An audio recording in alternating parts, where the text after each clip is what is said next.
She walked into Redwood Crossing with a child on her hip and a past she couldn't outrun. And the moment people saw her, they had already decided who she was. Lydia Calloway had been called a lot of things in her life. Foolish, ruined, shameful. She had learned to keep her head down, her son close, and her mouth shut. But silence doesn't protect you in a small town. Silence just gives other people more room to fill in the story themselves. Then Ethan Cole wrote in, and everything the town thought it knew was about to be tested. If this story speaks to you, like it, leave a comment with the city you're watching from. I want to see how far this story has traveled. The wagon wheel had been cracked for 2 weeks. Lydia had been putting off fixing it the same way she put off a lot of things.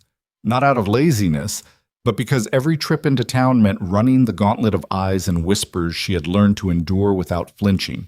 She'd gotten good at that, at walking straight through the middle of it with Thomas on her hip and her jaw set like she didn't hear a word. But a cracked wheel didn't fix itself. It was a Tuesday morning when she finally loaded Thomas into the back of the wagon with a biscuit and a wooden horse he'd carved smooth from worrying it with his fingers, and made the drive into Redwood Crossing. The town wasn't much. A single main road with a general store, a blacksmith, a church with a bell that only worked every other Sunday, and about 400 people who had nothing better to do than tend to other people's business. Lydia had lived on the outskirts of it for 3 years. She still felt like a stranger every time she crossed the town line. She pulled up in front of Harmon's Dry Goods and climbed down without making eye contact with anyone. Thomas scrambled down behind her, already dragging his boots through the dirt, already looking around at everything with the open, curious face of a boy who hadn't yet learned that the world was mostly unkind. "Stay close," Lydia told him. "I am close." "Closer." He reached up and took hold of the back of her skirt, which was close enough. Inside Harmon's, it smelled like sawdust and dried corn, and something faintly sour that Lydia had never been able to identify. Clyde Harmon was behind the counter, a narrow-shouldered man in his 50s who had perfected the art of looking busy while doing nothing. He glanced up when she came in and gave her the same look he always gave her. Not outright hostile, just flat. Careful. The kind of look that said he hadn't decided yet whether she was worth basic courtesy. "Morning," Lydia said. "Miss Calloway." Not morning back, just her name, hung in the air between them like a small judgment. She moved through the store with her list, keeping Thomas close, keeping her voice quiet when she asked for what she needed. Flour, salt, thread, a new tin of lard because the last one had gone rancid in the August heat. Thomas helped her carry things without being asked, which made something press against the inside of her chest in a way she couldn't name. Pride, maybe, mixed with the ache of knowing he was better than the world he'd been born into.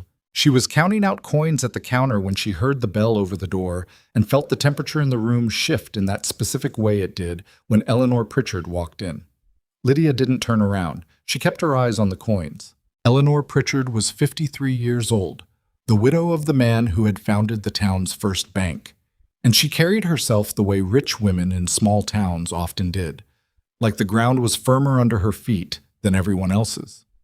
She was not a cruel woman in the way that some people are cruel, with fists or raised voices.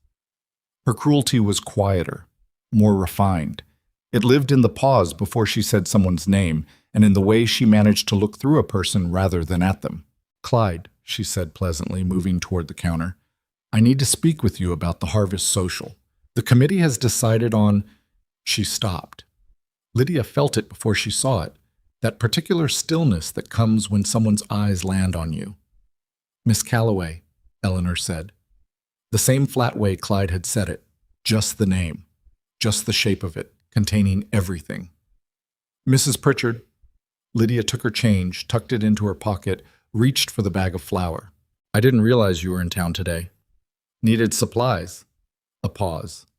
Eleanor's gaze moved down to Thomas, who had pressed himself against Lydia's leg and was looking up at the older woman with his wide brown eyes.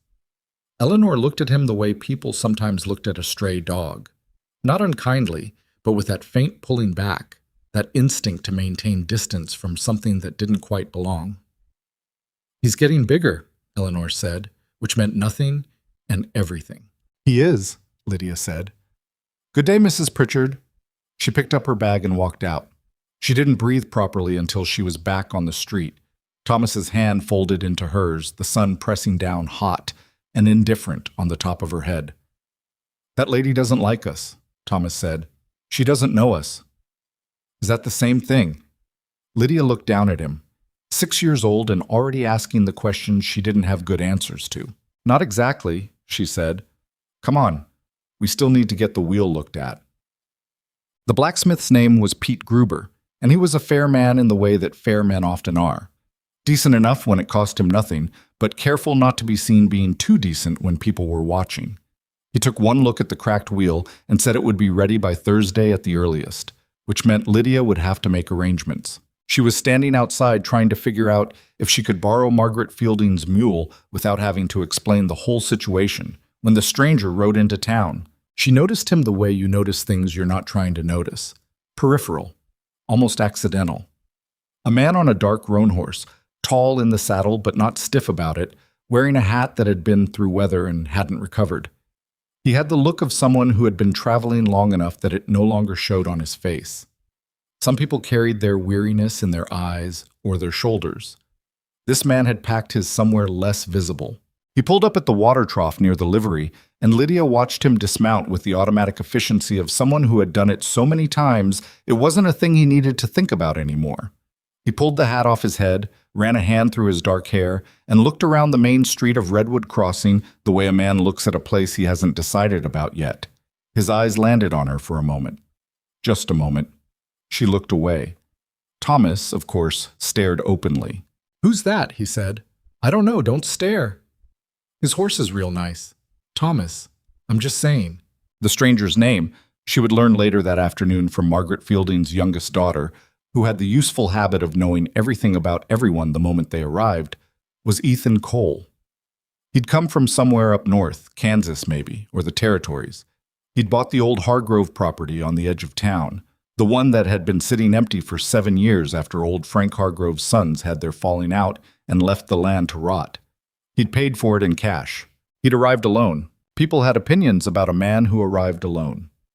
Lydia's property was 2 miles east of town, situated on a small rise above a creek that ran dry every August and came back every April. The house had been someone else's once. She'd rented it when she first arrived, then slowly taken it over in the way you take over a place, repairing things when they broke, learning which floorboards groaned and which windows stuck, teaching Thomas to stay away from the south fence where the ground dropped sharply into the creek bed. She had not chosen Redwood Crossing. Redwood Crossing had been the place the stage line stopped when she'd run out of money and dignity in roughly equal proportion 3 years ago, with Thomas on her lap, and a dress she'd been wearing for 4 days, and nothing else worth mentioning. She'd gotten off the stage meaning to get back on when she'd figured out what came next. She'd never figured out what came next. So she'd stayed. You could stay somewhere and still never arrive. The house needed work that she couldn't afford. The roof leaked along the east side in heavy rain. The well pump was temperamental in cold weather. The fence posts along the property line had healed over from frost heave, and every spring she shored up 2 or 3 of them with whatever wood she could get, which was never quite the right wood for the job. She was on her knees in the vegetable garden Thursday morning, wrestling with a cucumber vine that had decided to strangle everything around it, when she heard hoofbeats on the road and looked up to see a rider coming slow. She recognized the horse before she recognized the man, that dark roan, easy-gaited and well-kept. Ethan Cole pulled up at her gate and waited there, hat on, not pushing forward like he owned the approach. He had something tied across the back of his saddle. "Miss Calloway?" he called. She stood up slowly, pulling her gloves off. "That's right. I was told you might have need of some fence posts. I've got more than I need off the Hargrove land, clearing some old growth. Figured I'd ask before I stacked them for burning." She looked at him, at the post tied across the back of the saddle, at the easy, waiting way he sat there, not making more of it than it was. "Why would you do that?" she said. Not ungratefully, just honestly. She had learned to ask the real question because people's reasons for kindness were almost always the more important information. "Like I said, got more than I need, and seemed like waste." "You don't know me." "No," he agreed. "But Pete Gruber mentioned you'd been short a fence post last spring, so..." He shrugged. One shoulder. "I'm not asking for anything back." Thomas appeared at her elbow, apparently having materialized from the vegetable garden without making a sound because he was 6 and could do things like that. "Are those cedar?" he said, squinting at the posts. Ethan looked at him. Something shifted in his expression. Not surprise exactly, but a kind of attention that he hadn't had before. "Yeah, they are. Good eye." "Cedar doesn't rot," Thomas said seriously. "Mama says pine rots." "Your mama's right." Thomas looked at him for another moment, considering. Then, "You can put them by the south fence. That's where they're worst." "Thomas," Lydia said. "What?" "He asked if we needed them." "He didn't ask where to put them." "I don't mind," Ethan said. And he didn't say it the way people say things they mind. He swung down off the roan and unloaded the post from the back of the saddle with an ease that said he was used to working, and followed Thomas, who had apparently decided that this was now his project, around the side of the house to the south fence. Lydia stood in her garden for a moment, her gloves in her hands, not sure what to do with any of it. Then she went to put the kettle on, because it was the only thing she could think of that felt like the right response. He stayed for an hour. He set the posts, 6 of them, cedar, straight-grained and solid, and didn't make it into a performance. He just worked, which was its own kind of thing, the willingness to work without narrating the work.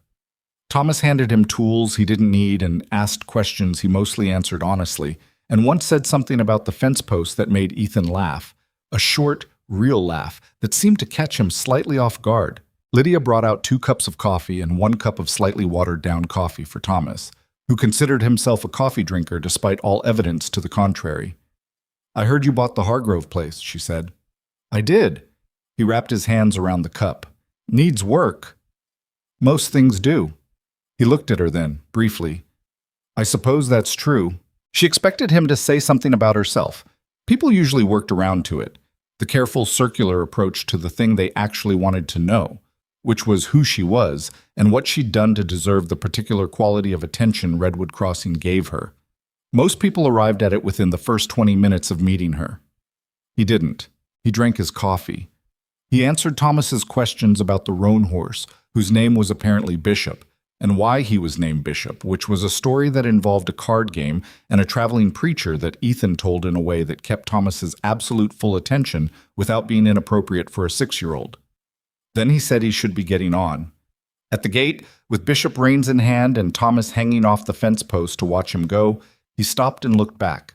"Those south posts should hold through winter," he said. "If you want, I'll come by in spring, check if they've healed." Lydia studied him. The open, uncomplicated way he stood there, the absence of anything hidden in it. "You don't have to do that," she said. "I know," he said. He rode back toward town. Thomas watched until the roan was a dot on the road and then turned around with the expression of someone who had made up his mind about something. "I like him," he said. "You just met him." "So?" Lydia looked back at the fence, at the cedar posts, solid and straight, exactly where they needed to be. "Go wash up for supper," she said. Thomas went. Lydia stayed a moment longer, looking at the road where Ethan Cole had gone, and told herself that kindness from strangers was just kindness. It didn't mean anything more than what it was. She had learned the hard way that hope was the most expensive thing a person could carry. She wasn't going to pick it up again just because a man had brought her cedar fence posts and laughed at her son's joke and not asked about her past. She wasn't going to do that. She went inside and started supper and didn't think about it anymore. Or she tried not to. The trying was the whole of it, really. The trying to not wonder whether someone who arrived without an angle might actually not have one. Outside, the south fence post stood even and firm against the failing light, and the creek below the rise ran quiet in the August heat, and Redwood Crossing went on the way it always had, sure of itself, sure of its opinions, sure of exactly what kind of woman Lydia Calloway was. It had not yet had cause to reconsider. He came back on a Saturday. Lydia heard Bishop before she saw him, that particular easy 3-beat rhythm on the packed dirt road, unhurried, like the horse had learned his rider's pace and matched it. She was on the porch with a basket of mending, the kind of work that could be done with her hands while her mind did something else entirely, and she looked up when she heard it and had just enough time to tell herself it didn't matter before Ethan Cole turned up her lane.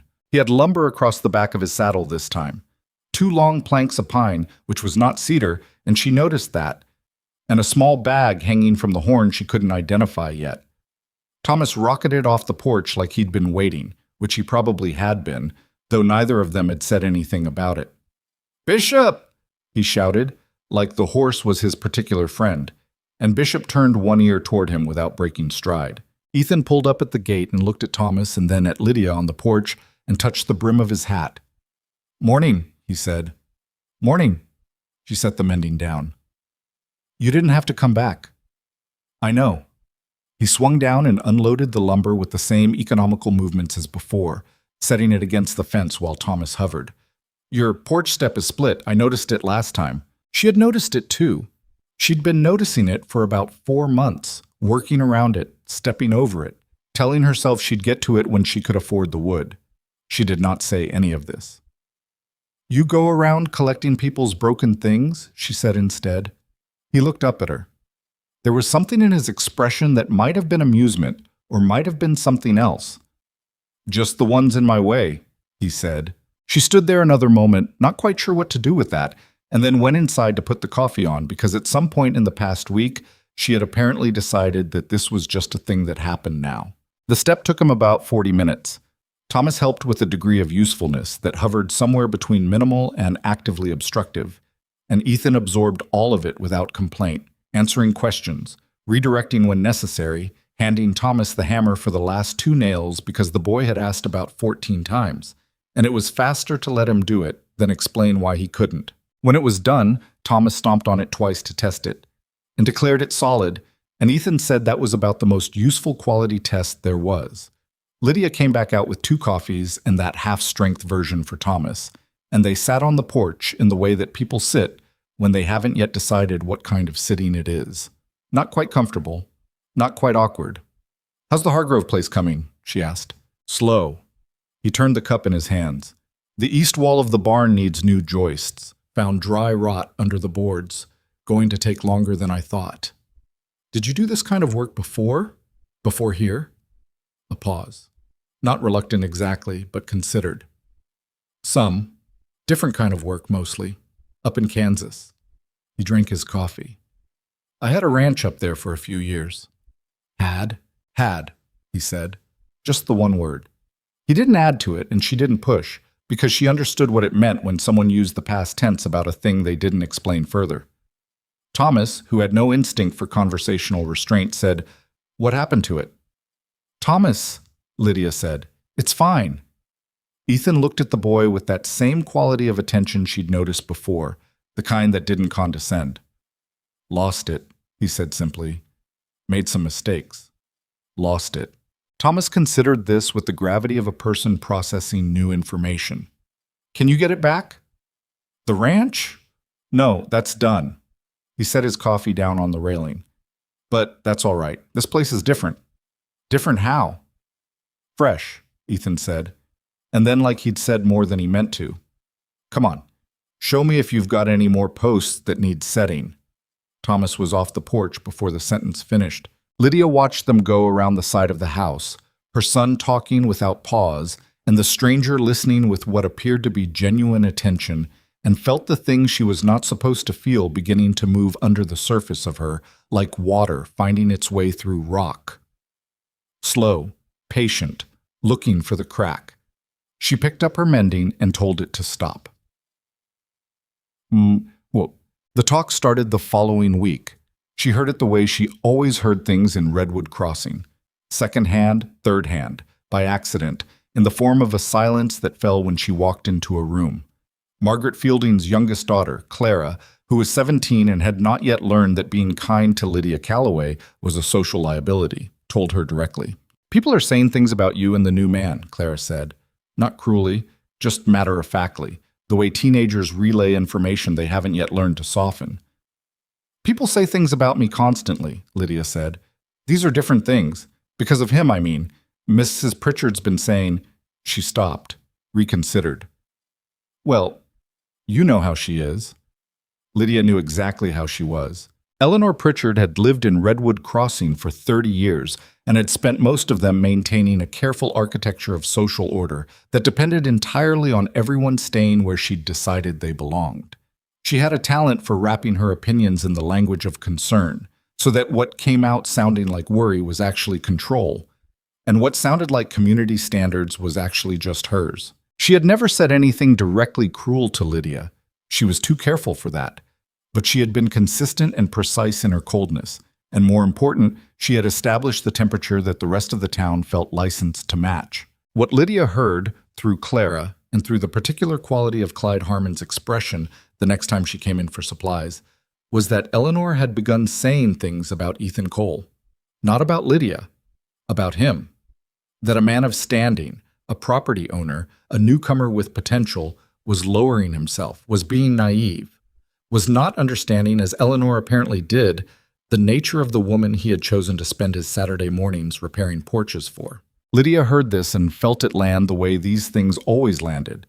Not in her chest, but lower, somewhere closer to the gut, a dull and familiar weight. She had survived worse.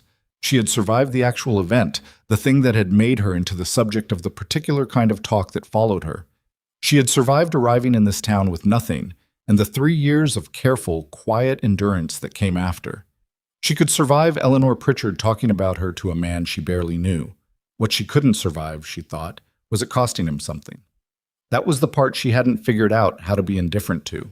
She went home that afternoon and sat at the kitchen table for a long time while Thomas slept his afternoon nap and the house was quiet, and she made herself think clearly about what Ethan Cole's continued appearance at her property was likely to lead to, and what she was going to do about it. What she came to, finally, was that she needed to tell him not to come back. But she didn't get the chance right away, because he came on a Wednesday that week instead of Saturday, and she was across the creek checking the fence line when she heard Thomas shouting from the yard, and came back to find Ethan at the gate with a crate of canning jars, the good kind, thick glass, not the cheap ones that cracked in the third boil, and the news that Pete Gruber's wife had been clearing her root cellar and had more than she needed. "Pete's wife sent them?" Lydia said. "Said you'd been making do with cracked ones." "I have been." She looked at the jars. At him. "You talked to Pete Gruber about my canning jars?" "He mentioned it. I was at the smithy getting a hinge repaired." Something shifted slightly in his expression. "I'm sorry if it's... I wasn't trying to get into your business." She almost said it was fine. She almost let it go the way she'd been letting things go for 3 years, because letting things go was the only survival strategy she'd managed to put together that actually worked. Instead, she said, "Can we talk?" He set the crate down. Thomas, reading the room with the surprising accuracy children sometimes have, took himself off to the vegetable garden without being asked. "People are talking," Lydia said, "about you coming here, about what it means. Mrs. Pritchard, I know what Mrs. Pritchard's been saying." She looked at him. "You know, word gets around." He leaned against the gatepost with his arms crossed, not defensive, just settled. "Pete told me. Sam Akers told me. Half the men at the feed store have had something to say about it at some point." He said it without heat, which was the part that caught her off guard. People seem to feel it's their business. In this town, everything is everyone's business. I've noticed. "So you understand why..." "I understand why you're telling me," he said. "I don't agree with the conclusion." She stopped. "Look," he said, and his voice had lost some of its easiness. Not harder exactly, but more direct, like he'd decided to say the actual thing. "I've been in towns before where people decided who I was before they knew me, where one bad piece of your story gets out in front of everything else you are and just stays there, defines you." He looked at her steadily. "I'm not going to participate in that.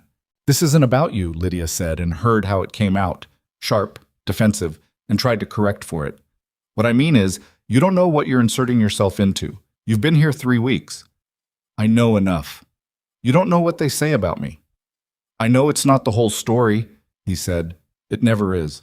She looked at him for a long moment, trying to find the angle, the thing underneath it, the reason a man did something that cost him social standing in a new town he was trying to build a life in.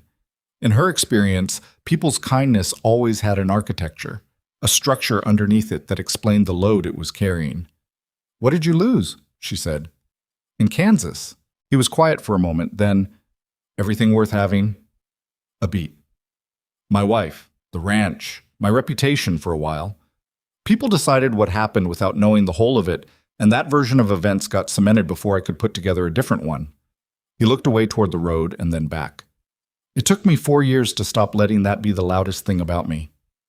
I'm sorry, she said, and meant it in the way she rarely meant things. I'm not telling you for sympathy. I'm telling you because I know what it looks like from where you're standing. Someone showing up being decent, and you can't figure out why, and that makes you more suspicious than if they'd been outright rotten. He almost smiled at that. Not quite. I'm just bringing over extra cedar posts, Lydia. That's all I'm doing. She looked down at the canning jars, at the extravagance of good glass, thick-walled and honest. You called me Lydia, she said. Is that? No, it's fine. Nobody here calls me that. They call me Miss Calloway, and the way they say it means something different than what it says. I know, he said. That's why. Thomas came back from the vegetable garden holding a cucumber he had no business picking yet, looking between the two of them with an expression of elaborate casualness that convinced nobody. Are you staying for supper?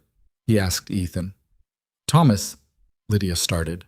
I've got beans on, Thomas said, with the confidence of a boy who had never made beans in his life, and whose mother's beans he was freely offering. Mama makes good beans.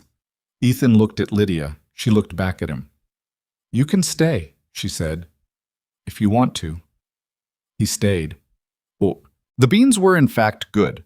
Lydia's one reliable culinary achievement, slow-cooked with salt pork and a bay leaf she'd been hoarding, and they ate at the small kitchen table with Thomas between them, telling Ethan about something that had happened at the creek involving a bullfrog, and some strategic miscalculation on Thomas's part that had resulted in both boy and frog being equally startled. Ethan listened to the whole story, asked the right questions at the right moments, didn't rush it.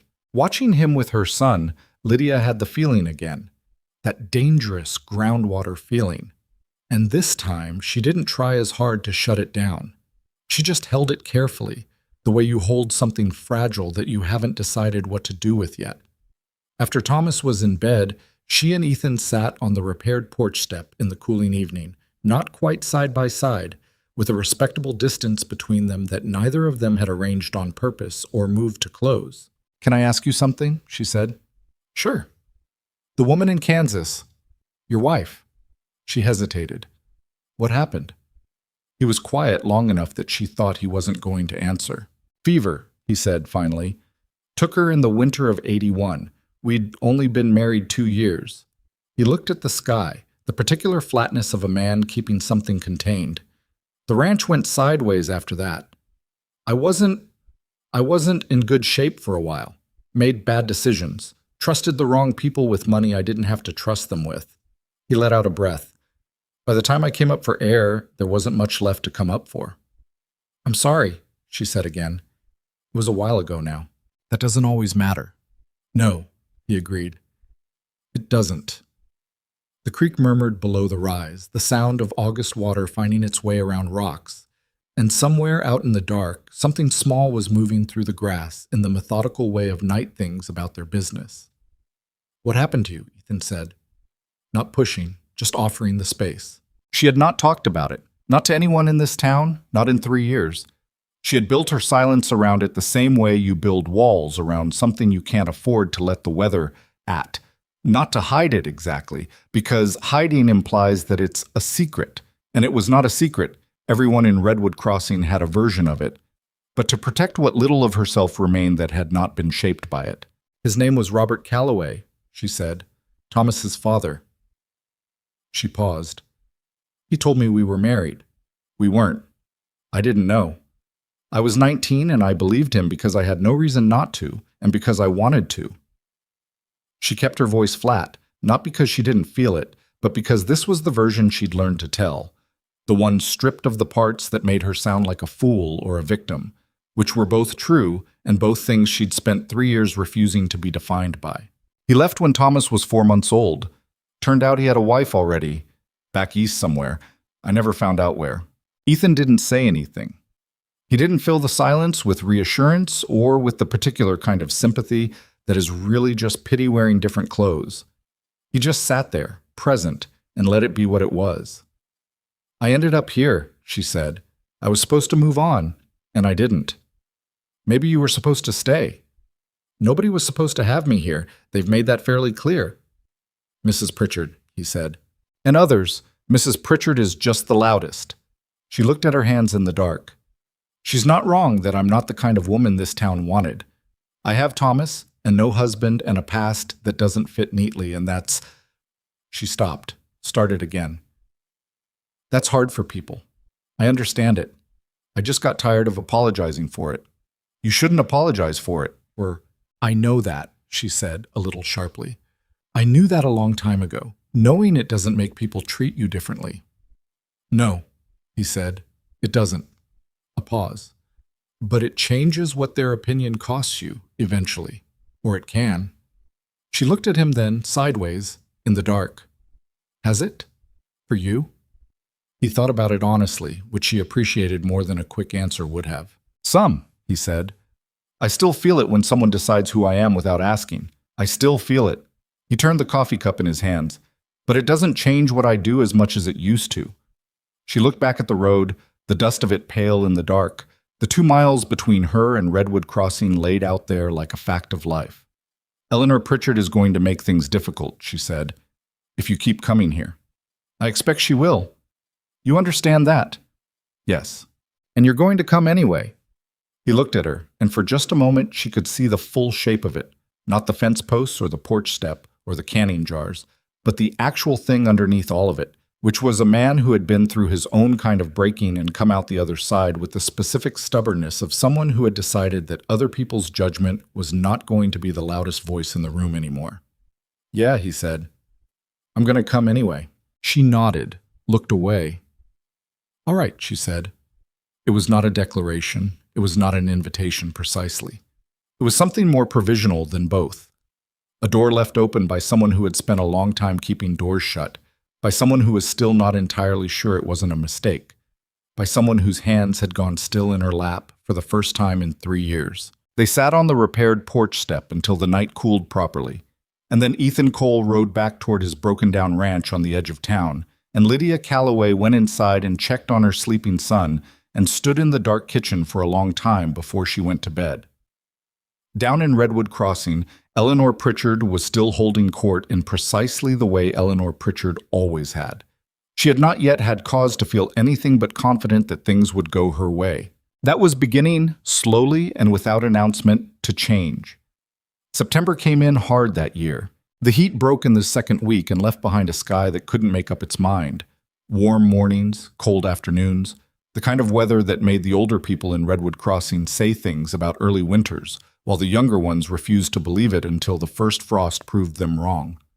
The creek behind Lydia's property came back earlier than usual, running high and fast from rain up in the hills, and she spent 2 days reinforcing the bank near the south fence so the water wouldn't undercut the cedar posts Ethan had put in. He helped her with that too, showing up on a Thursday with a spade and a load of river rock in the back of a borrowed wagon, and the 3 of them, Lydia, Ethan, Thomas, spent the better part of a morning moving rock, while Thomas narrated the operation with the authority of a boy who had very clear opinions about where each stone should go.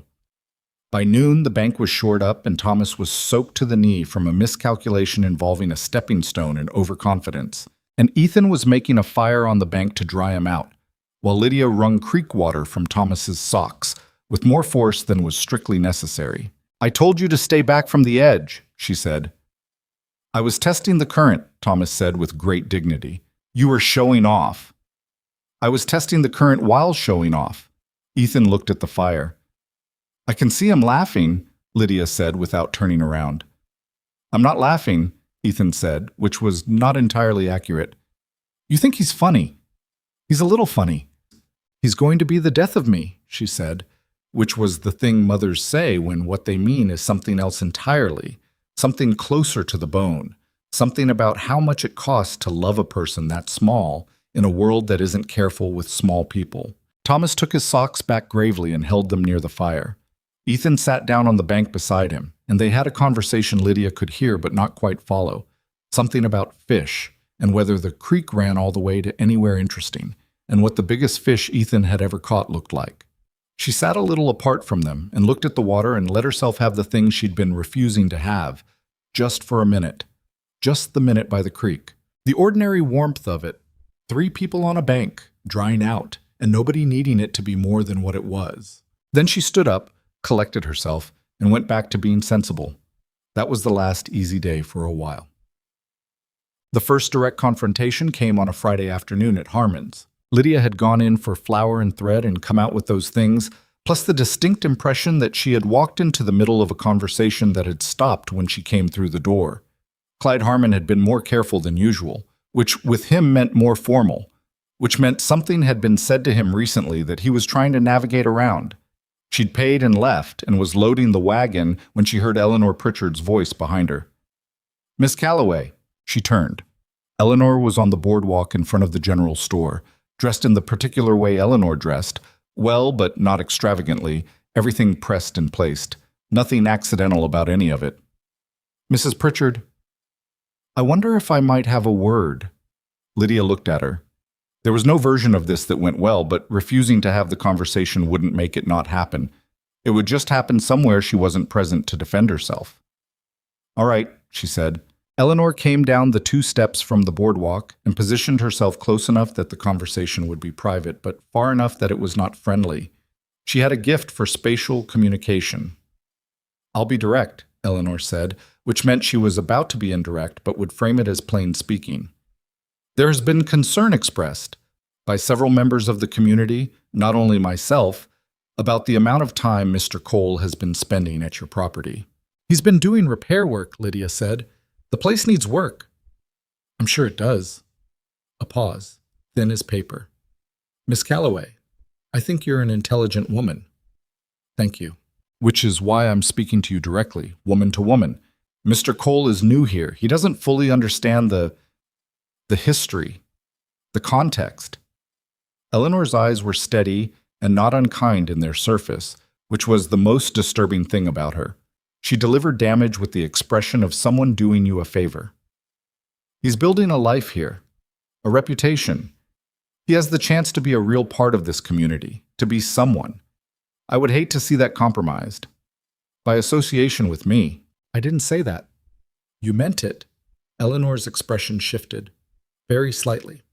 "I meant that certain associations make certain things more difficult. That is simply the reality of how communities function. It is not a judgment of you personally." Lydia looked at her for a moment. The horses shifted behind her, one of them stamping at a fly. The ordinary sounds of the street going on around this particular silence. "It feels like a judgment," Lydia said. "Personal, I mean." "I understand that, but surely you must see that Mr. Cole's interests, his interests," Lydia said, keeping her voice quiet and even, "are his to manage. Not yours, and not mine, for that matter." She picked up the flour bag and put it in the wagon. "I appreciate the directness, Mrs. Pritchard. I'll return it.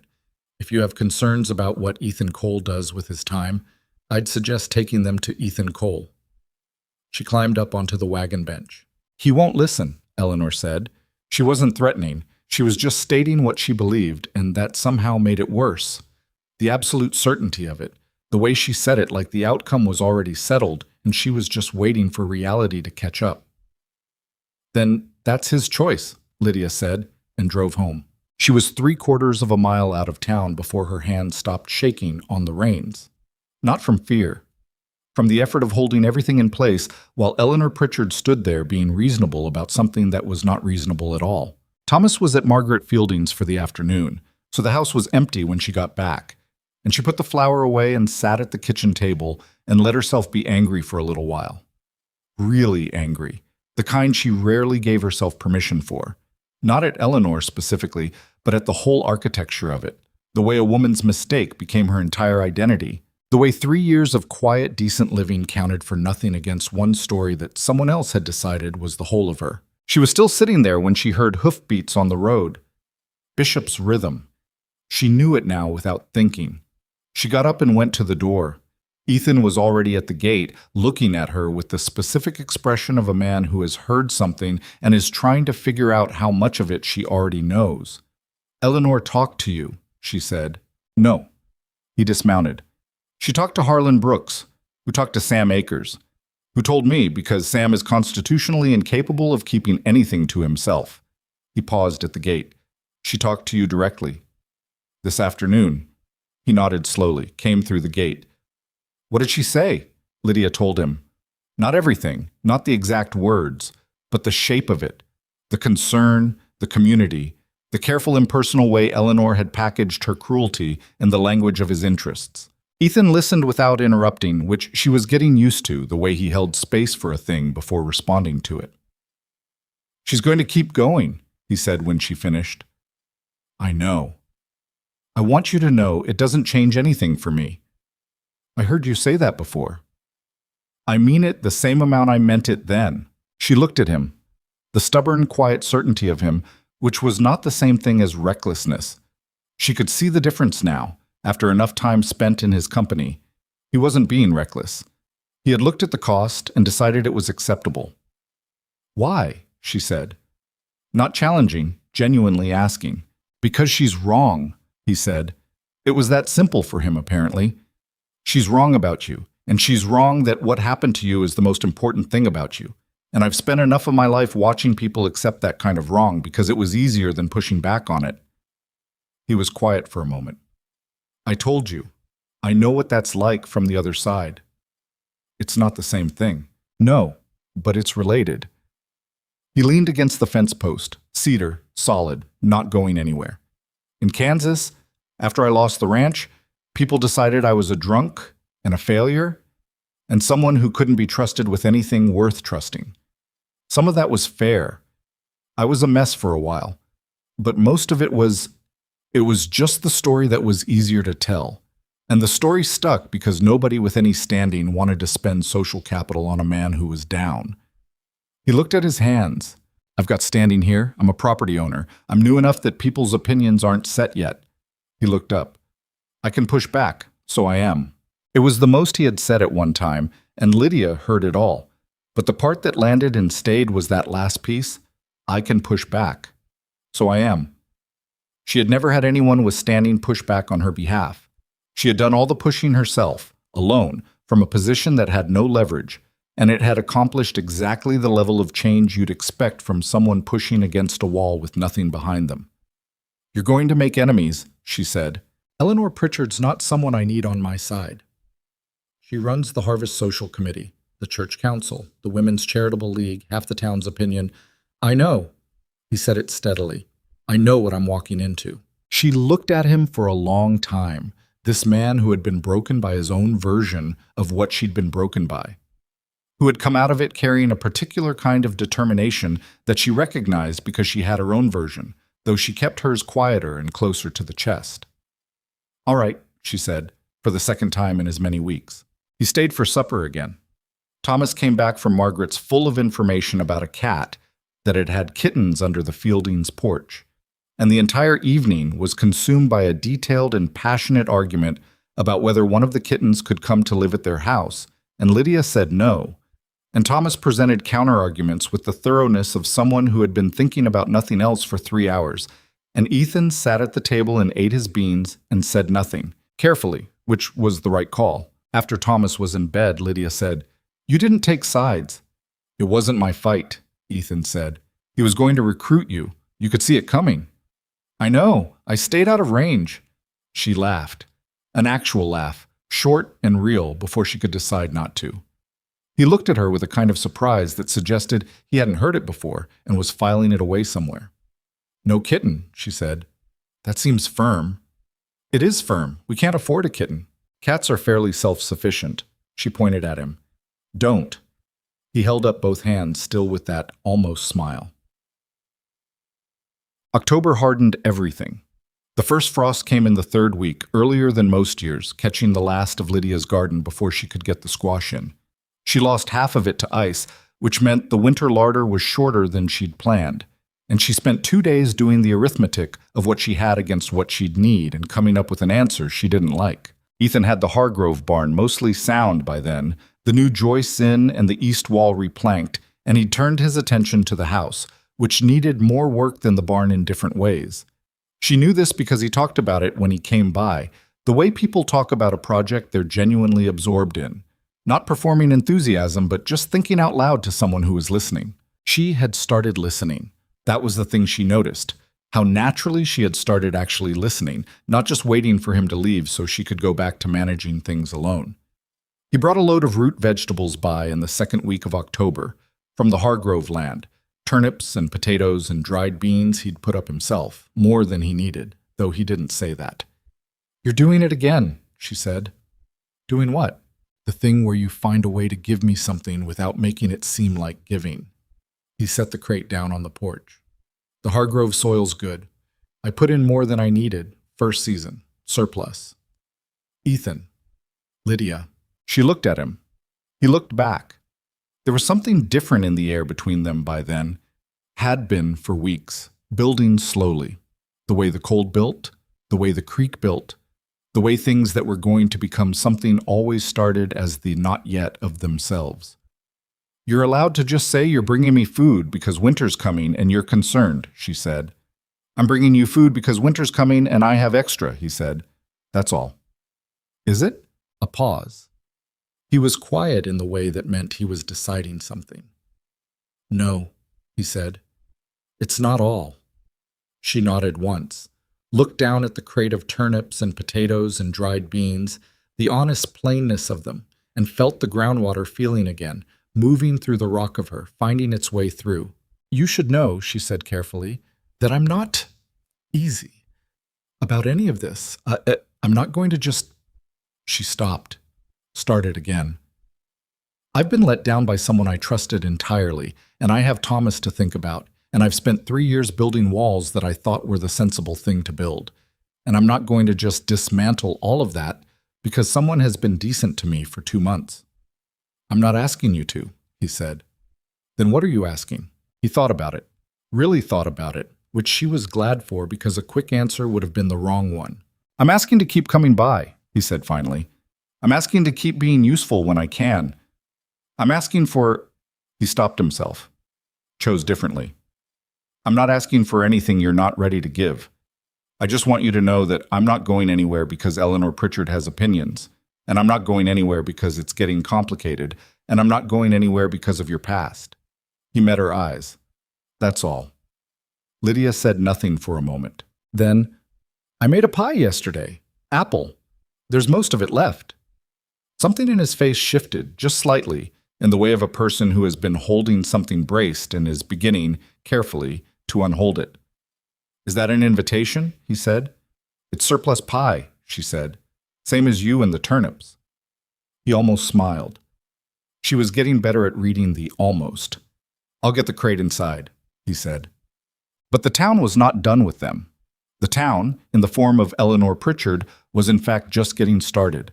It was Clara Fielding who warned her, the same way Clara had warned her the first time. Directly, without softening. Because she was 17 and still believed that telling people the truth was straightforwardly kind. "Mrs. Pritchard's been talking to Reverend Hale," Clara said.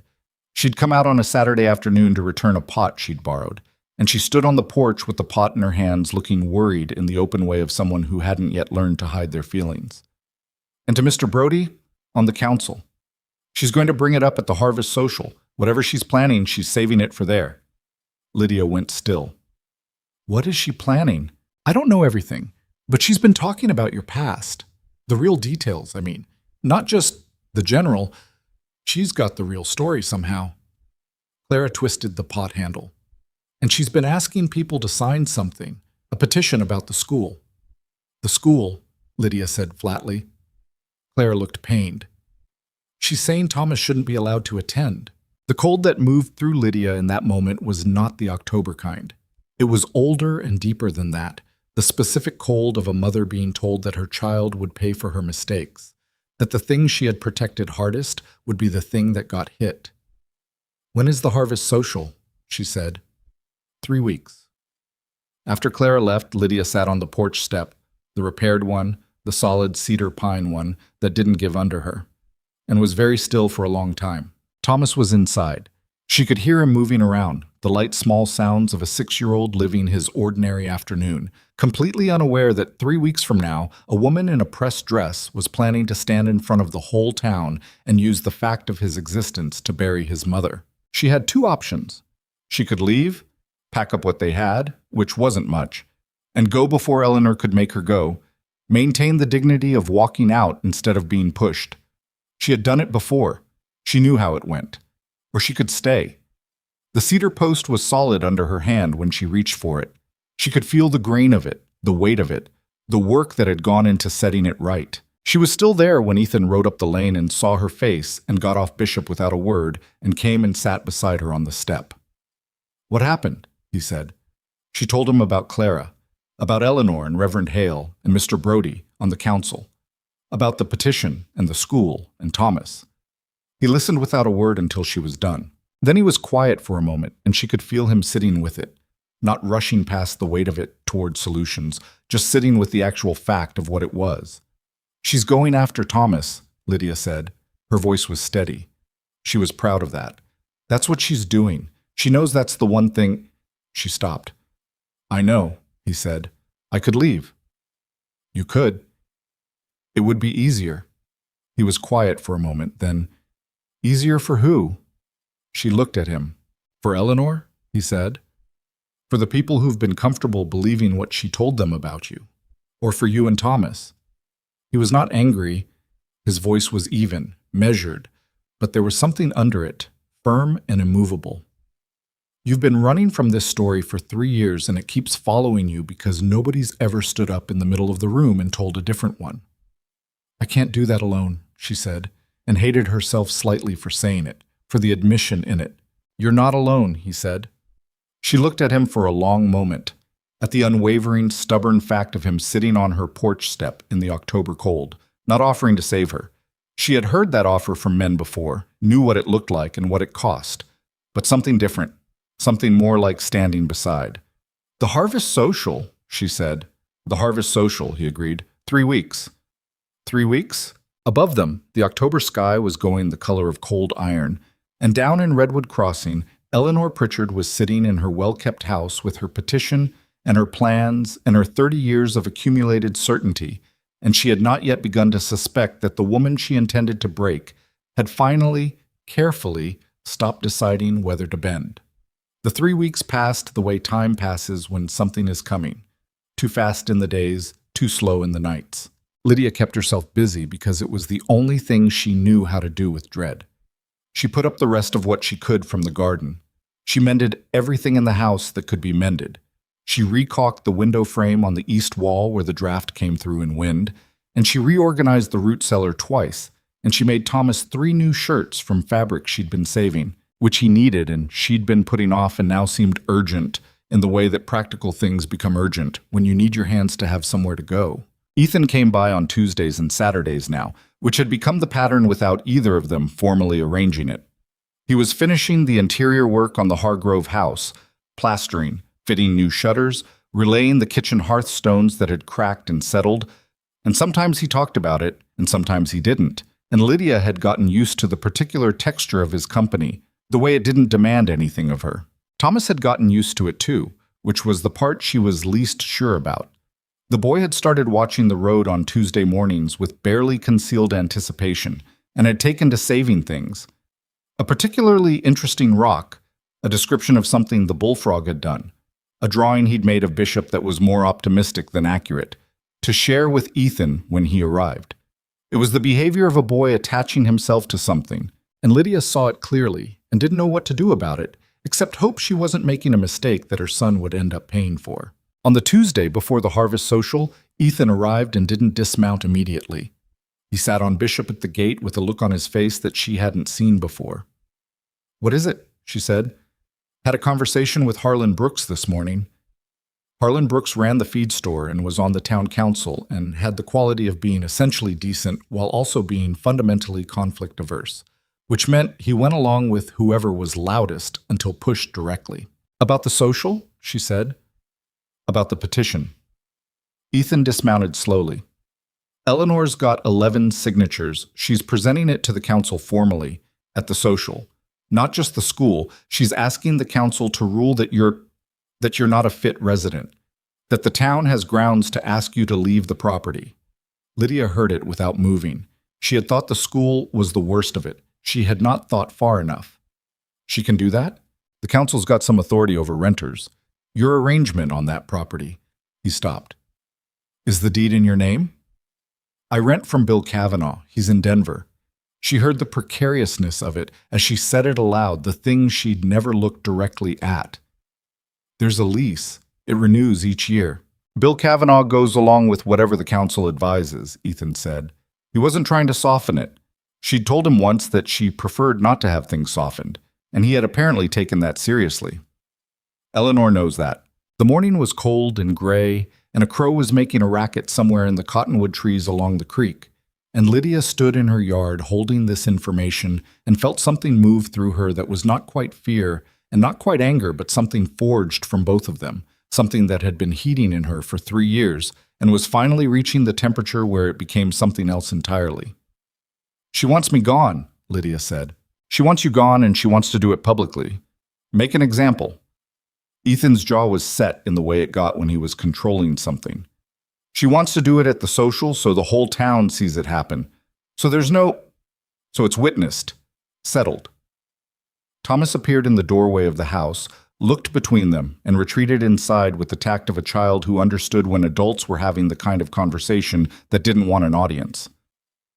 I'm not leaving, Lydia said. I know. I've been leaving. My whole life since Robert, I've been leaving. Getting ahead of it. Getting out before they pushed me. Telling myself it was my choice when it wasn't. I'm done. Her voice was steady. She was surprised by how steady it was. If she wants me out of this town, she's going to have to do it in front of me, not to my back. Ethan looked at her for a long moment. All right, he said. I need you to hear that I'm doing this for myself. Not because of you, not because of what you said on the porch, not because you've been coming by and fixing things. I'm doing it because I'm tired of running, and Thomas deserves to see that his mother doesn't run. I understand that. Do you? Yes. No hesitation. I understand that completely. She looked at him, at the honest, unwavering fact of him. What are you going to do? She said. I'm going to stand up in that room, he said, and say what I have to say. Same as you. You know what it'll cost you. I've run the numbers, he said, which was such a dry, practical way to say it that it surprised a short breath of something out of her that wasn't quite a laugh but was related to one. I've run the numbers, and I've decided. Ethan. She said his name the way you say a name when you mean more than one thing by it. Whatever happens at that social, whatever you decide to say, I need you to know that I'm... She stopped, tried again.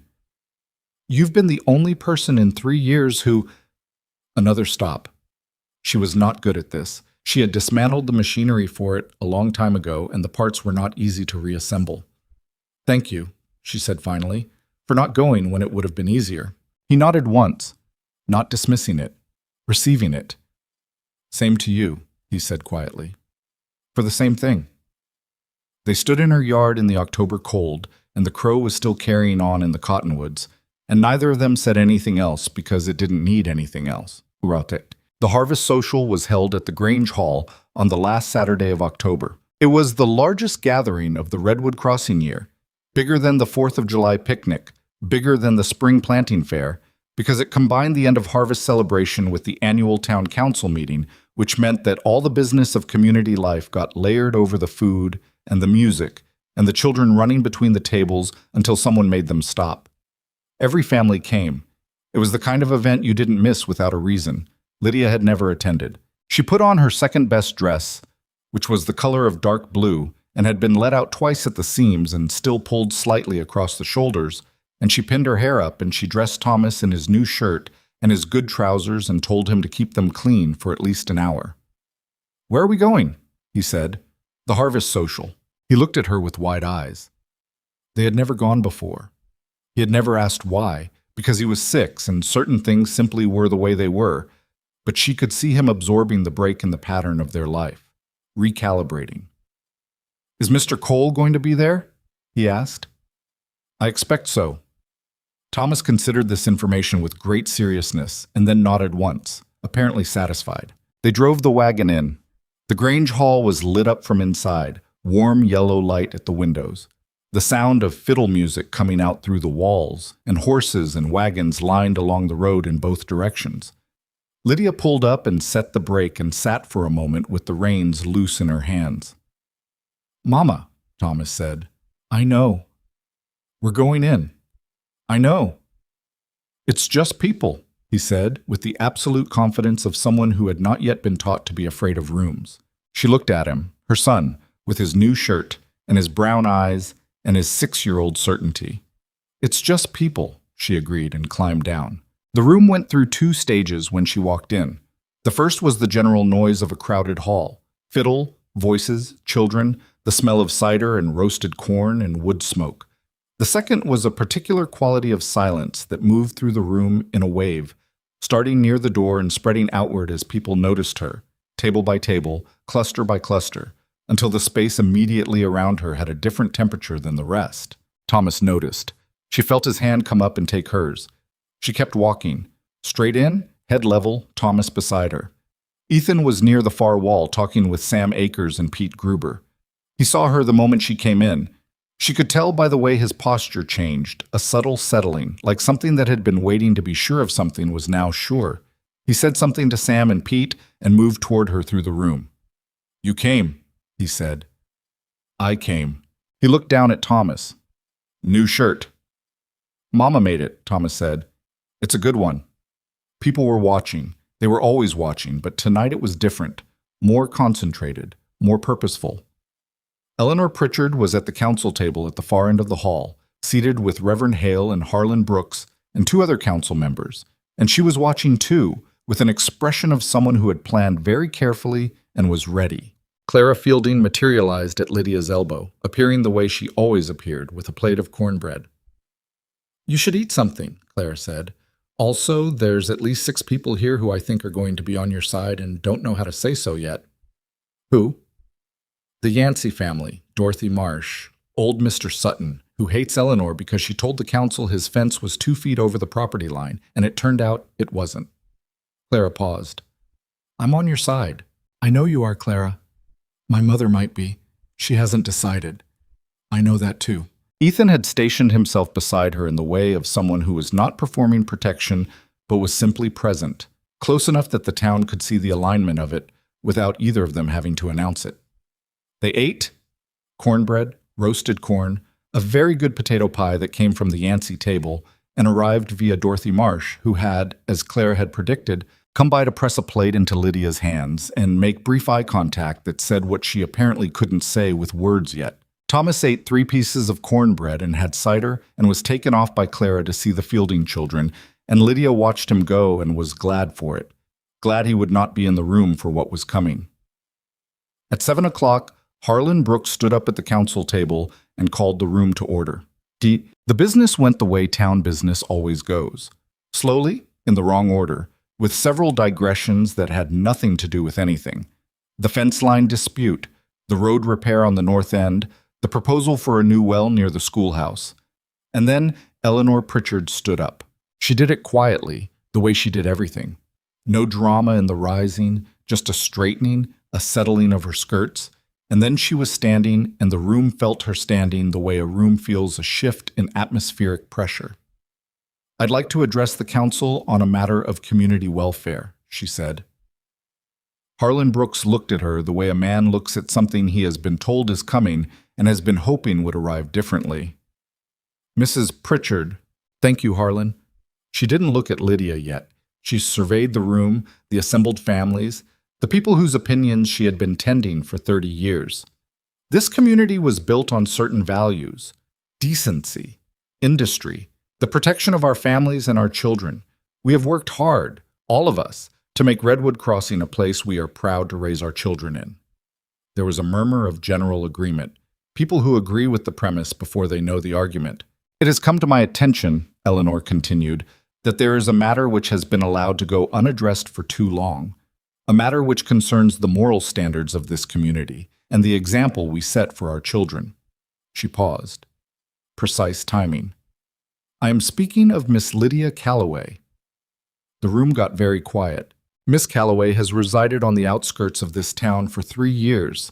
In that time, she has made no secret of the fact that her son Thomas is a child born outside of marriage, that she lived with a man willingly, without any legal or formal commitment, that she has misrepresented herself.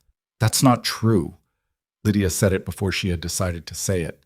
Not loudly, just clearly, into the quiet room, the words coming out of some place that was done waiting. Every head turned. Eleanor looked at her for the first time. Miss Calloway, the council will— I haven't misrepresented anything, Lydia said. She walked forward.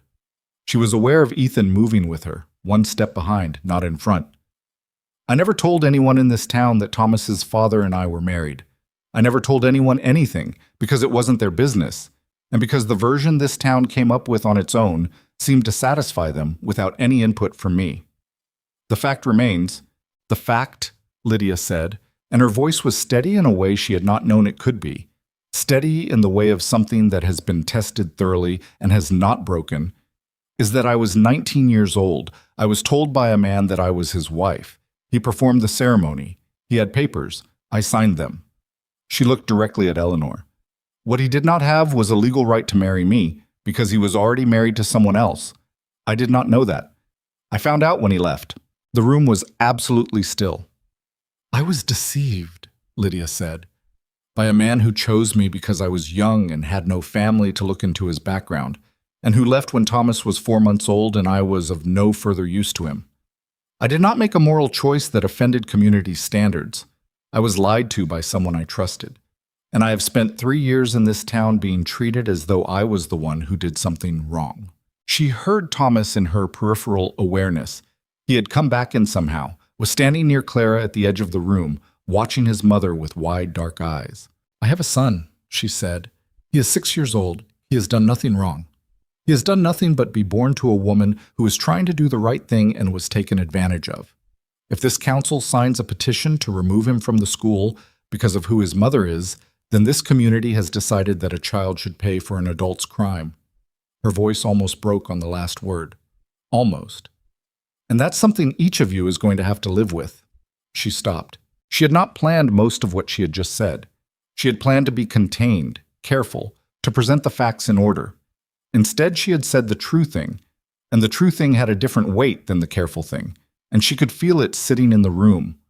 The silence held for a long moment. Then Ethan stepped forward. He was not a man who performed anything, and he didn't perform this.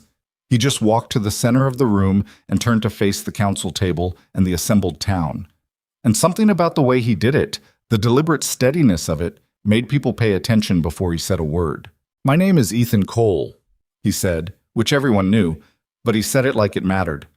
I came to Redwood Crossing 2 months ago, bought the Hargrove property. I intend to stay. He let that sit for a moment. I've been spending time at Miss Calloway's property. I've been helping with repairs, and I want to say something to this council and to this room about what I've seen in those 2 months. Eleanor started to speak. Harlan Brooks held up a hand and she stopped, which surprised everyone, possibly including Harlan. I've seen a woman raising a child alone who is doing a better job of it than most people do with 2 parents and a full pantry, Ethan said. I've seen a boy who is honest and curious and decent, and those qualities didn't come from nowhere. They came from his mother, who taught them to him. He paused. I've also seen what this town has done to her. The way she walks into Harmon's, the way people get quiet, the way she has to brace herself every time she comes to town, like she's expecting to get hit. His voice was even, but there was something underneath it. She shouldn't have to do that, not for something that was done to her. He looked at Eleanor directly. I know you've been building toward this for a while, Mrs. Pritchard. I know you've got a petition. I know you've talked to the council. He kept his voice level, not aggressive. And I want to say clearly, in front of everyone in this room, that I intend to marry Lydia Calloway. I intend to be a father to Thomas. And I intend to build my life in this town, whether you approve of that or not. The sound that went through the room was not a gasp exactly. It was more like the sound of air moving when a door opens, the whole atmosphere of the space rearranging itself around a new fact. Lydia looked at him. He had not asked her first. He had not asked her first, and she should have been furious about that. And she was, a little, but underneath the fury was the other thing, the warm, frightening, inescapable other thing. Eleanor's expression had not cracked. She was too practiced for that, but something behind her eyes had shifted. The absolute certainty, The settled quality of a plan going exactly as planned. That was gone. "Mr. Cole," she said carefully, "I understand you are new here, and you may not fully appreciate—" "With respect," Ethan said, "I appreciate it fully. I come from a place where people decided who I was without knowing me. I lost things I couldn't get back because of it. I'm not going to stand in this room and watch the same thing happen to someone who doesn't deserve it and say nothing because it's easier." Dorothy Marsh stood up. She was a small woman, mid-60s, had lived in Redwood Crossing for 40 years, and had never said a direct word to Lydia in all 3 years she'd been in town. She stood up, and the room looked at her, and she said, "I signed that petition. I want to withdraw my name." The silence that followed was a different kind of silence than before. Then Caleb Yancey from the far side of the room said, "We never signed it to begin with, and we should have said something before now, and we didn't, and I'm sorry for that."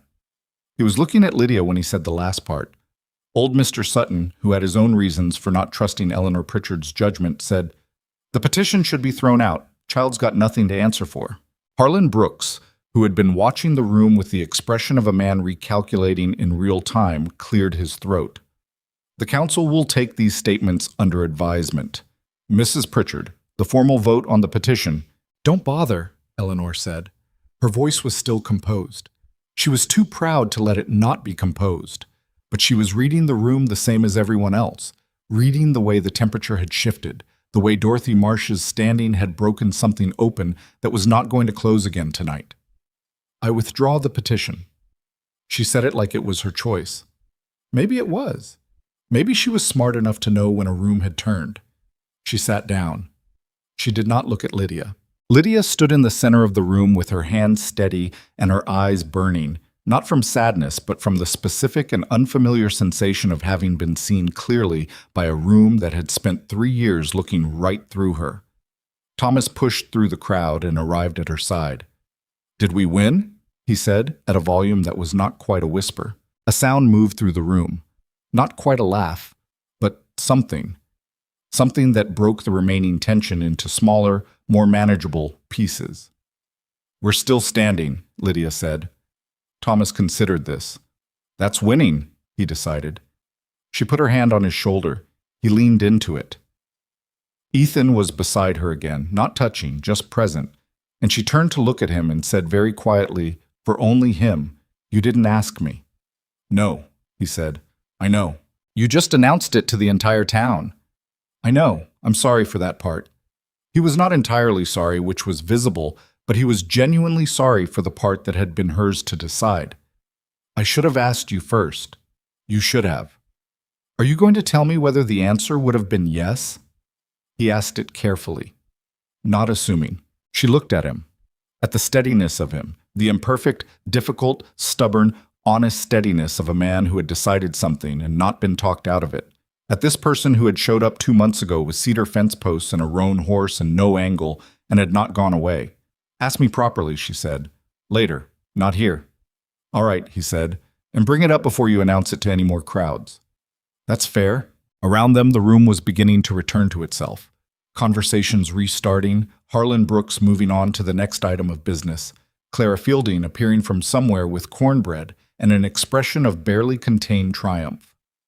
The fiddle player in the corner, apparently deciding that the moment called for it, started up a slow tune that climbed the walls of the Grange Hall and filled the space where all the held breath had been. Thomas had gotten hold of the cornbread and was eating it with complete concentration and no apparent awareness that his world had just changed. Outside, the October night pressed cold against the windows. Inside, in the warm and imperfect room, something had shifted in the way that things shift when enough people in a room decide at roughly the same moment to stop being afraid and start being honest.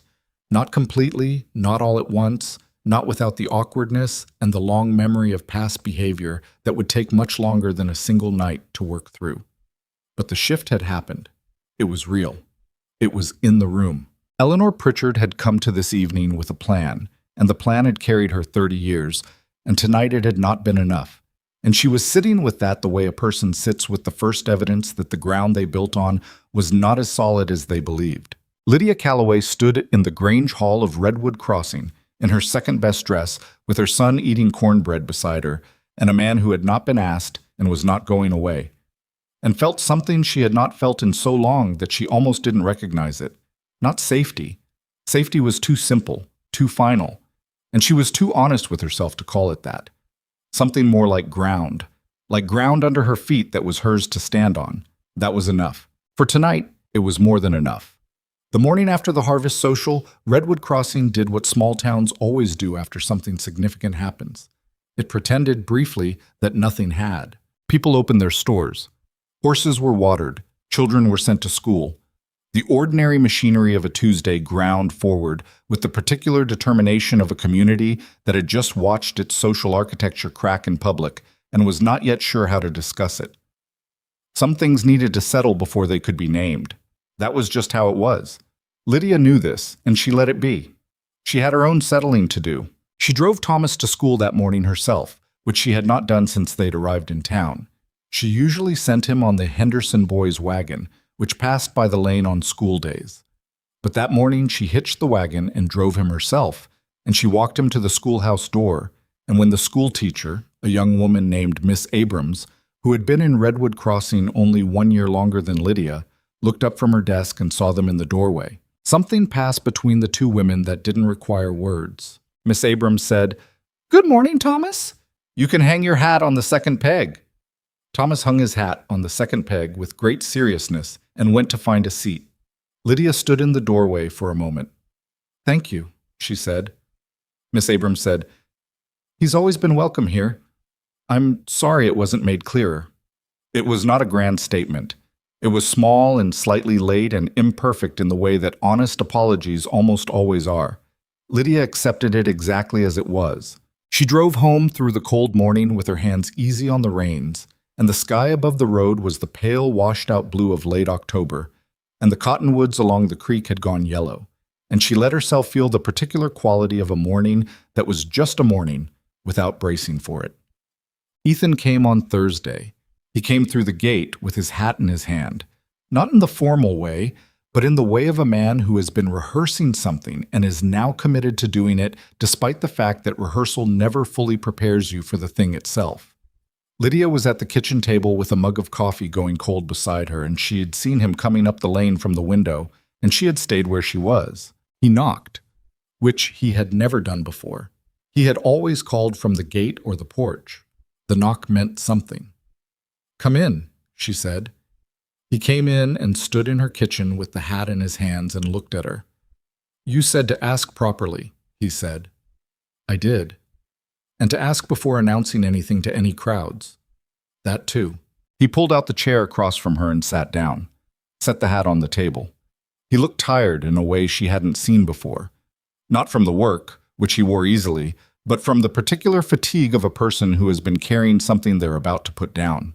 "I want to marry you," he said, "not because of what I said in the Grange Hall. I meant what I said, but I want you to know I wasn't saying it to back you into something. I was saying it because it's true." He looked at her directly. "I've been coming here for 2 months, and you are—" He stopped, tried a different way in. "I have not looked forward to something the way I look forward to coming here since before Margaret died. And that's not—" He stopped again briefly. "I'm not saying that to put weight on you. I'm saying it because you deserve to know that what I feel isn't obligation, and it isn't charity, and it isn't me trying to fix something. It's just—" He exhaled. "It's you, and Thomas, and the way your kitchen smells like coffee, and the way he talks about frogs, and the way you—" A pause. "The way you called me out the first time I said something imprecise, and you haven't stopped since." Lydia looked at him, at the imperfect, stumbling honesty of that speech, the way it had gone in 4 different directions, and none of them wrong. "You called me by my first name," she said. He blinked. "Margaret? The first time you've said her name. To me." He was quiet for a moment. "I know. That matters," she said. "That you said it, that you can." "I know that too." He turned the hat brim in his hands. I'm not pretending she didn't exist, Lydia. I'm not arriving here with nothing behind me. You know that." "I do." She looked down at her coffee. "I'm not arriving with nothing behind me either. I know. Robert is not. He is not a wound I'm carrying every day. But Thomas is his son, and Thomas is going to ask questions someday, questions I can't fully answer, and that's, she looked up. That's part of it. That's part of what you'd be walking into. I know, he said again. And the thing about the way he said it was that he actually did. He wasn't saying it the way people say they know things they don't. He had Thomas every Tuesday and Saturday for 2 months, had sat with the boy's questions and his opinions and his absolute unswerving certainty about things, and he understood what Thomas was. If I say yes, Lydia said slowly, I need you to understand that I'm not. She chose the words with care. I'm not coming to you from a position of desperation. I'm not saying yes because I need rescuing. I've kept this house and this child without help for 3 years, and I could keep doing it. I know that. I'm saying yes if I'm saying yes because I want to, because you're. She stopped. Because you came back. Every time it would have been easier not to, you came back. And that's not nothing. For me, that's not a small thing. He waited. She looked at him across the kitchen table, this man with his worn hat and his history, and the stubborn, quiet decency that had shown up at her gate with cedar fence posts and not left. Ask me, she said. He asked her. She said yes. It was not cinematic. There was no reaching across the table, no immediate embrace. There was just the word, and the quality of silence that followed it. And then Ethan Cole put his hat back on the table and let out a breath that he appeared to have been holding for some time. And Lydia wrapped her hands around her cold coffee mug and felt the fear and the rightness of it sitting in her chest at the same time, which was exactly what she'd expected and the only honest version of it. Thomas is going to be insufferable, she said. He's going to say he knew. He's going to say he told me so. Did he? She thought about the morning Thomas had said I like him, 48 hours after meeting the man, with the absolute conviction of a person who has made an assessment and is not entertaining alternatives. Essentially, she said. They told Thomas that afternoon when he came home from school with muddy boots and news about something that had happened involving a rope swing and the creek and a boy named Will Perkins. And he came into the kitchen still talking and stopped when he saw both of them sitting at the table. He looked at his mother. He looked at Ethan. He looked back at his mother. Are you getting married? He said. We are thinking about it, Lydia said carefully. Is that a yes? Thomas, because it sounds like a yes. Ethan looked at the table. It's a yes, Lydia said. Thomas stood in the kitchen doorway in his muddy boots and processed this information for approximately 4 seconds. Then he said, Can I call you Pa? Something went through Ethan's face that was not quite any one thing. Not grief, not joy, but some complicated territory between them. The place where a person received something they wanted very much and did not fully let themselves want, because wanting it seemed like asking too much. Yeah, Ethan said. His voice came out slightly rougher than usual. You can call me Pa. Thomas nodded, as if this had been his expectation all along, as if the world had simply confirmed what he already knew to be true. Then he looked at his boots. I got mud in the house, he said. I can see that, Lydia said. I'll clean it up. You will. He went to get the rag from under the sink, stepping carefully over the muddy trail he'd left. And Lydia looked at Ethan, and Ethan looked at her. And in the small, warm kitchen there was something present that she did not have a precise name for and did not need one. The weeks that followed were not easy, which was perhaps the truest thing about them. Eleanor Pritchard did not publicly recant or apologize. She was not that kind of woman, and expecting it would have been expecting her to be someone she had never been. What she did was become quieter. An absence of noise is its own form of concession in a small town. The petition was gone. Her name appeared less frequently in conversations that began with the words, Have you heard about Lydia Calloway? The architecture of her influence had not collapsed. 30 years of social capital doesn't evaporate in a single night, but it had been damaged in a particular way, in the specific place where her judgment of other people had always lived, and the damage was visible to anyone who knew where to look. Several families came to Lydia directly in the weeks following the social. Not dramatically, not with speeches or gestures, but in the ordinary ways that people come to each other in small towns when they have decided to change their behavior and are not entirely sure how to begin. Dorothy Marsh brought over a jar of preserved plums and stayed for 30 minutes. The Yanceys invited Thomas to play with their boys after school. Harlan Brooks tipped his hat to Lydia on the main street, which sounds small but had not happened once in 3 years, and was therefore not small at all. Reverend Hale spoke to her after a Sunday service she had tentatively attended. Ethan had asked if she would come, and she had decided to try it, and had spent most of it braced for something that had not arrived. And he said that he should have spoken up sooner, which was the understatement of 3 years.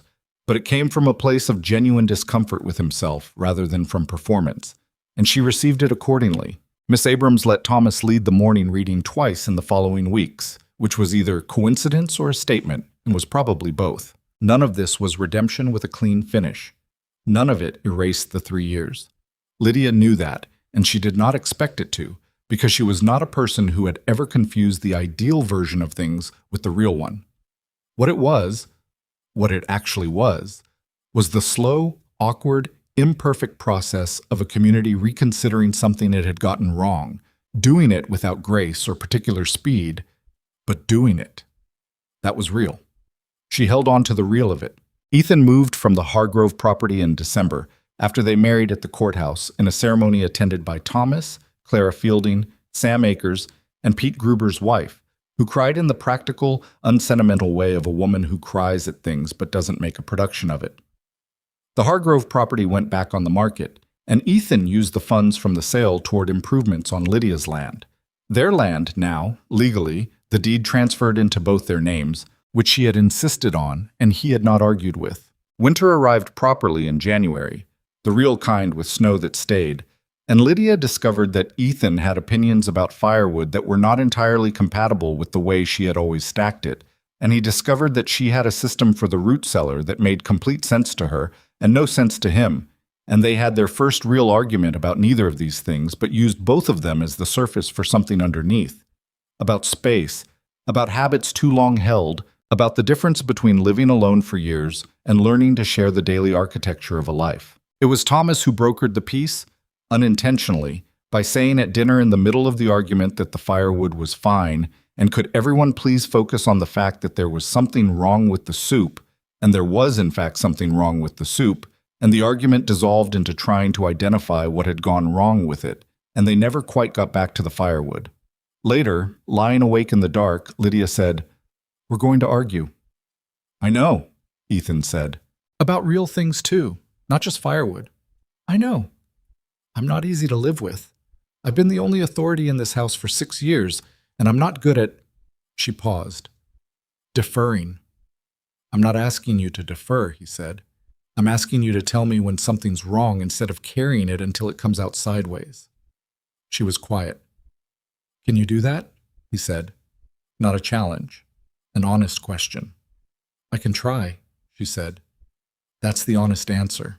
"That's the only answer I was looking for," he said.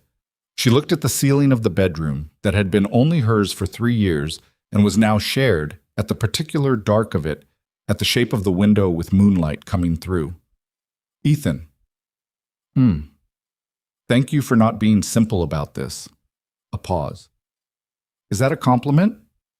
"The best kind I know how to give." She heard him make a sound in the dark that was mostly breath, the quiet laugh of a man who had figured out what her language actually meant, even when it didn't sound like what other people's compliments sounded like. That was the thing nobody told you about building a life with someone. It wasn't the big moments that made it real. It was the translation work, learning what a person actually meant under the words they used, the shorthand that developed between two people who paid attention to each other. It took time and it cost effort, and it went wrong frequently, and it was the most intimate thing Lydia had ever participated in. She hadn't expected that. She hadn't let herself expect it. Spring came the way it always came to that part of the world, suddenly, as if the cold had simply decided it was done, and nobody needed to be consulted.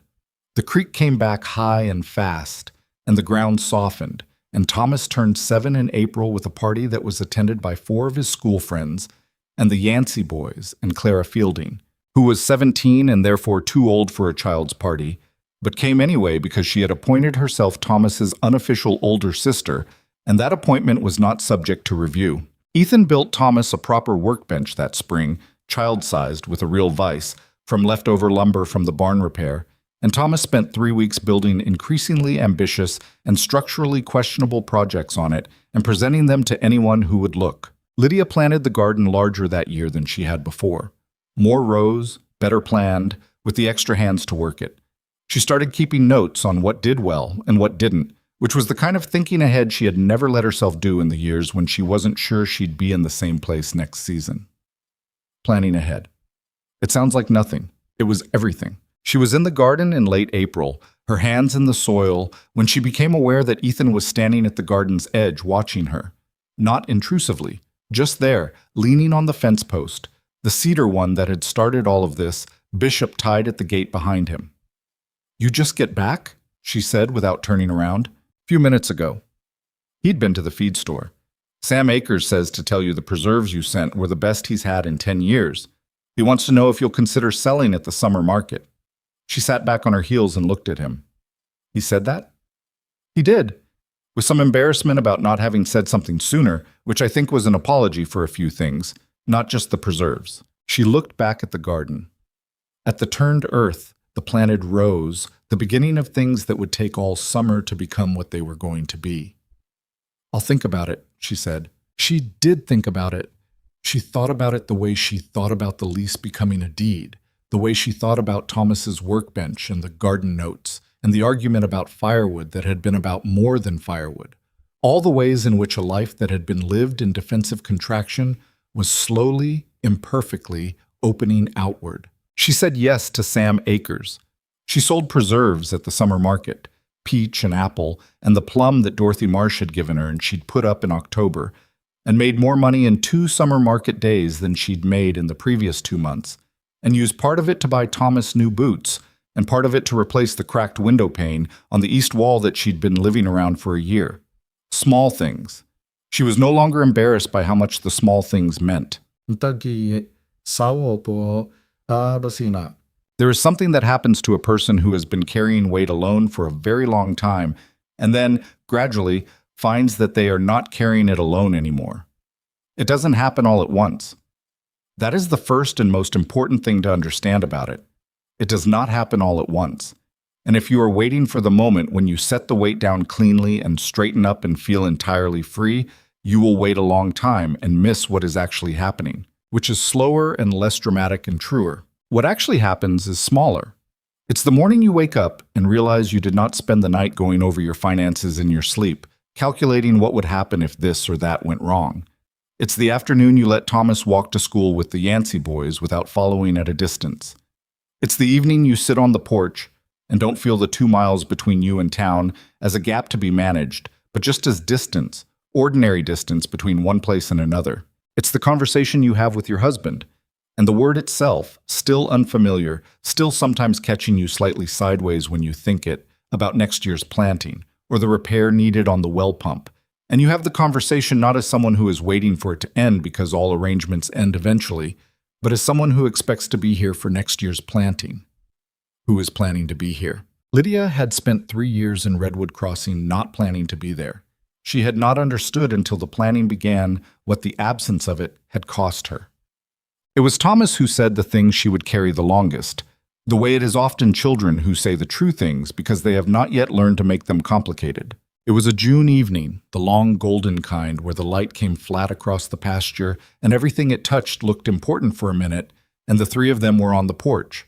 Ethan with a mug of coffee, Lydia with her mending, Thomas lying on his back on the porch boards with his arms behind his head, looking at the sky the way he sometimes did, for long stretches, with the focused blankness of a person doing their actual thinking. "Mama," he said. "Do you remember when we didn't know anyone here?" She kept her eyes on the mending. "I remember." It felt different. It was different. Thomas was quiet for a moment.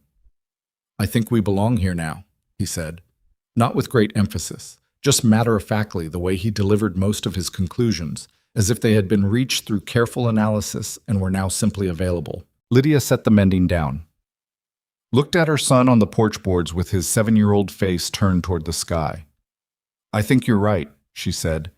He nodded once, satisfied, returned to watching the sky. Ethan looked at her over his coffee mug. She looked back at him. Nothing was said because nothing needed to be said. That was one of the things she had learned in the months of translation work, that the moments that meant the most often didn't need a word put to them. She picked the mending back up. The light moved across the pasture. The creek murmured behind the south fence, running clear now in the June warmth, and the cedar posts stood even and firm where they had been set in the late summer of the year before. The year that had started with a cracked wheel and a trip to town she'd been putting off, and a stranger on a dark roan horse who had looked at her for a moment and not looked away with the slight pulling back she had learned to expect. She thought about that sometimes, about the angle of a thing, about how much weight a single moment carries without announcing itself, how you can be in the middle of the thing that changes everything and not know it while it's happening, how a cracked wagon wheel and a load of cedar posts and a boy who asked too many questions had all added up to something that no single piece of it had suggested by itself. She thought about Robert Calloway, too, which surprised her less than it once had. She no longer thought about him with the hot, complicated fury that had lived in her chest for years. Not forgiveness exactly, because she did not think forgiveness was owed to people who had done deliberate harm, and she had made her peace with not owing it. But something quieter than fury, something closer to the understanding that he had been her worst year, and also, through Thomas, the most important thing she would ever do. Both of those things were true at the same time. She had stopped trying to make them not both true. She thought about Eleanor Pritchard, who had not become a different person in the way that stories sometimes resolve, who still sat in her well-kept house with her pressed clothes and her long history, and who had lost something in October that she would feel for a long time. Lydia did not celebrate that loss, which surprised her. She had expected to feel something sharper. What she felt instead was the muted recognition that Eleanor had spent 30 years believing that managing other people's reputation was the same as building something, and she had done it so long and so skillfully that she had not noticed until the room shifted what she actually had, which was not community, but leverage. And leverage is only as solid as people's willingness to be leveraged. The town was slowly learning something different. Slowly. There is no other way.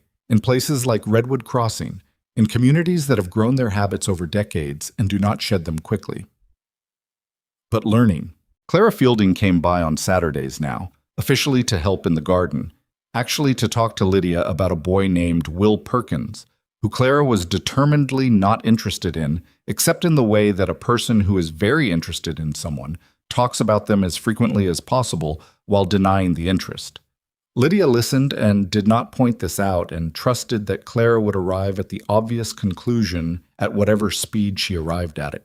Dorothy Marsh had become, quietly and without ceremony, someone Lydia spoke to on market days. Not a friend exactly. Not yet. Maybe not ever, in the way that word usually meant. But someone. A person who made eye contact and used her first name and asked about the preserves. The Yancey boys had essentially adopted Thomas, which he accepted with the graciousness of someone whose social status has improved significantly and who has the good sense to be easy about it.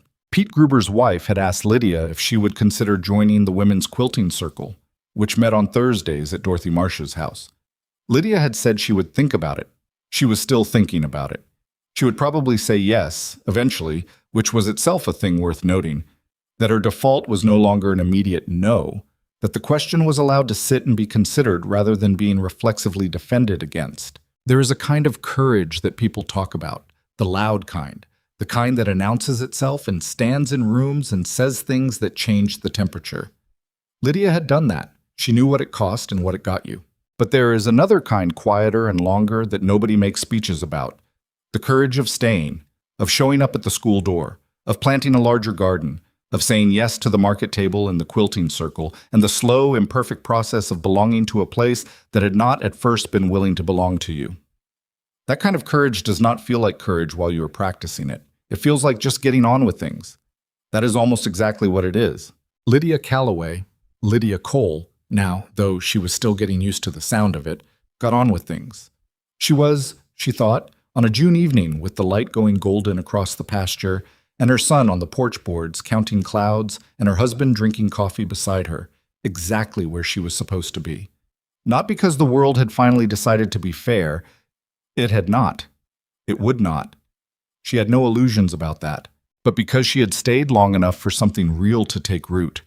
because she had let someone stand beside her instead of insisting that standing alone was the only safe thing.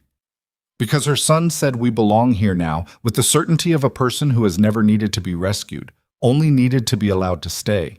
Because the worst year of her life had not been the whole of her life. Because she had been wrong. Wrong in the particular way that people are wrong when fear is doing their reasoning for them. To think that the only way to survive being hurt was to make sure nothing got close enough to hurt her again. The creek ran clear in June. The garden was doing well.